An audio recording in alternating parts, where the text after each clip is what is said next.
चाहिए हम जाइबा Kanchan Raj Muzaffarpur. Recording by Sargam studio Bodhgaya. दिलवा जे तोड़ के जानू जाइमी ससुरावा गे, दिलवा जे तोड़ के जानू जाइमी ससुरावा गे, जहिए हम जाइबौ सामा साना के जानू, जहिए हम जाइबौ सामा साना के।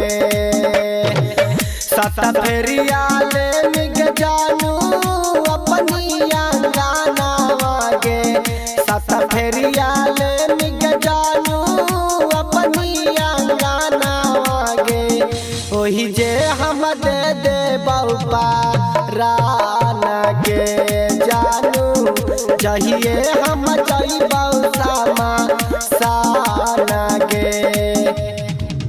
जहिए हम जाइबौ सामा साना के। कंचन राज मुजफ्फरपुर। जहिए हम जाइबौ सामा साना के। संघे जिए मारे के खैनी हल्का सा मामा, लगा हौ डुबाइए दे मिला भरवा के नामावा, भरवा के नामावा। संघे जिए मारे के खैनी हल्का सा मामा, लगा हौ डुबाइए दे मिला भरवा के नामावा।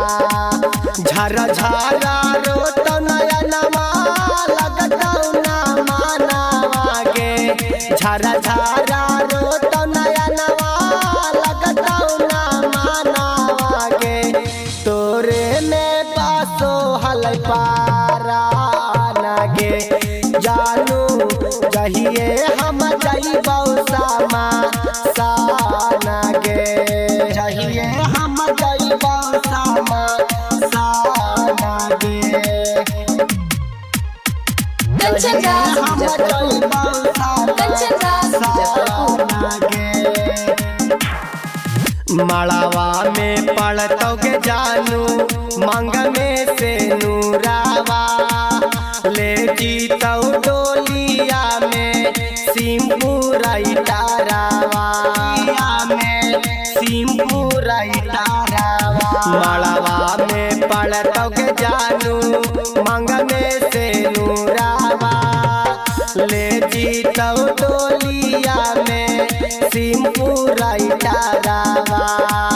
जब जापा देखनी के जानू रति में सपनावा गे, जब जापा देखनी के जानू रति में सपनावा गे, याद आई तौ लालू धाड़ा काना के जानू, जहिए हम जाइबौ सामा साना गे।